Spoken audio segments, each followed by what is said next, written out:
the entire House has now decided to vote. You have to have a 2/3 majority to expel a New York Congressman, George Santos. Now, he is facing 23 counts of conspiracy, wire fraud, false statements, falsification of records, but he pled not guilty. The trial has not begun. Similar to the situation when you have Senator Menendez, you don't see a rush to vote him out with the Senate in such a small, Democrat majority. So now Republicans are down to 4 seats. I mean, so a couple of people get sick, a couple of people, can't make it on a flight, and suddenly you don't have the votes to pass things that you should be able to pass with a bare Republican vote. That's why the Republican leadership voted to keep Santos in, and there were a lot of Republicans making the case that, listen, if he's found guilty of what he's accused of, he should be removed from Congress, obviously, and we'll do that. But he should have his day in court. But there were enough Republicans, remember, these House Republicans are all up for re-election every 2 years, who felt like if they didn't vote to expel him, it was going to hurt their re-election chances. So they had to take this vote. Only a couple Democrats voted against expelling him. And so you had a vote. It was 2/3 majority. 311 to 114 wasn't even close. No. And he is gone. It's interesting because the commentary before the vote was that they thought that the momentum had actually shifted into Santos' favor. And they used the Senator Menendez situation where he's been charged federally with crimes by a grand jury in New Jersey. And they said, well, you've got the Menendez matter, now you've got the Santos matter. Neither one of them have been adjudicated. Right. So we'll wait till the adjudication. But it was just kind of a groundswell of opposition. The problem with this is politically is it, as Jordan said, it narrows down the number of votes so significantly that the margin is now 4. Right.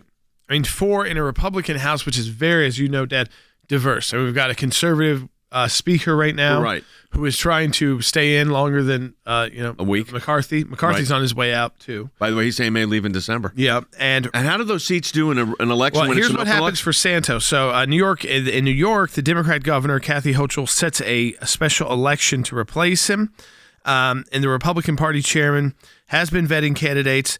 And so I think it's within 10 days you set a special election. It's got to occur within 70 to 80 days. So you're going to have a special election. This was a district that Biden won by 8 and Santos won by 8. So Democrats have already been planning to take this district back. Likely they'd be able to get a temporary person in there during the special election, and then that person would be running almost like as an incumbent in November. Yeah. So it could very well become a net loss for Republicans because of just all of this swirling around Santos. And I'm not sure. Politically, this was not a smart move. No. Again, he was going to have his day in court, and at that point, most Republicans, if he was found guilty, were going to vote to remove him. Yep. But he was far away from that, and he was still a solid Republican vote on most issues, and still, most Republicans and all Democrats voted to remove him. Let's turn our attention to the situation in Israel because it is a very different situation today, and that is, and I've been dealing with our Israeli colleagues and lawyers all last night and this morning. The truce is over. The exchange of the hostages is over. There's a lot of thoughts about that. I want to give you a couple. The first priority of this enterprise, of course, you want the hostages back, but is the survival of the Jewish state. That's priority 1 here. And I think we have to be very clear that is the priority that has to be met, is the survival of the Jewish state. So that's number 1. Number 2, or 1A if you want to say, is the remaining hostages. Here's my concern. I've said this before. I will say it again. I am concerned that there's not the number of hostages, that 150 or 100, I guess be 140 number that they talk about left. I just don't see it because I think Hamas would have used that to at least get more chance for them to rearm themselves. No, I want to remind people last night, it was not Israel who struck first.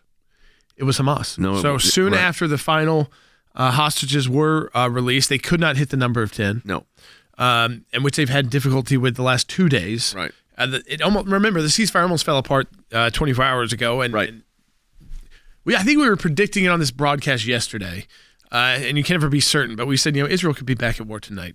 And it ended up that being the case. And what happened was a rocket was fired from Hamas into Israel, and Israel said, okay, Enough. Rick, there were not any hostages released until the IDF went to war in Gaza.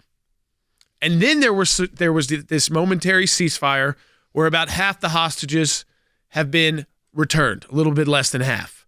But there were none released before that. So people who are critical of Israel saying, well, now that they've gone back to conflict, there won't ever be any more hostages released. One, we don't know if there's any more living hostages. But two, we also know that Hamas only responds to force.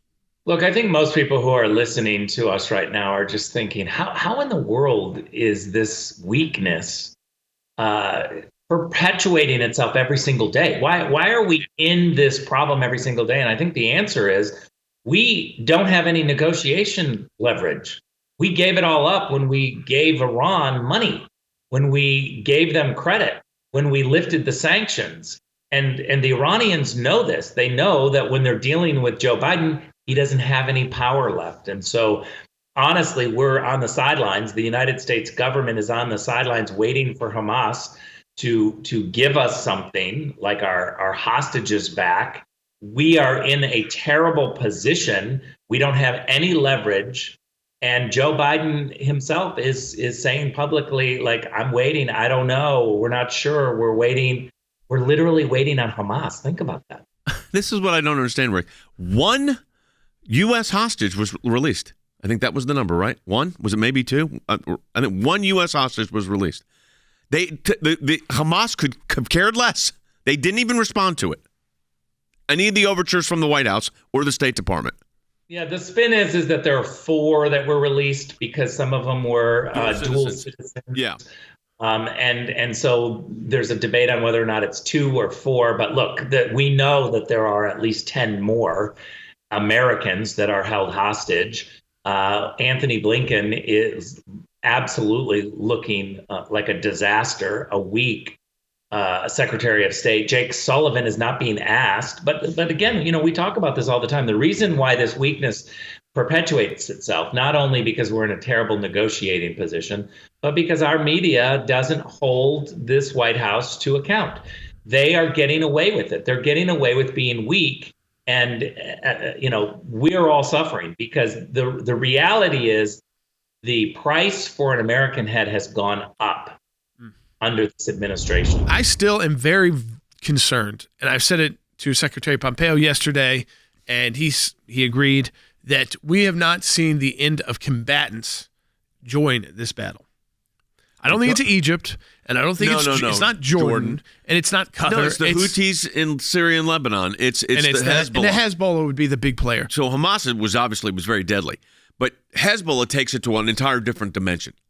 I mean, it's an entire different dimension because of the lethality that they contain. Mm-hmm. So 10, 20 times, 100 times the number of rockets. Oh. Rockets that could go from the border of Lebanon right into the heart of Jerusalem. They've done this before. It not only takes out the north, we're talking about the Galilee region, we're talking about the Golan Heights. It could take out portions of Jerusalem. So this engagement has multiple risks.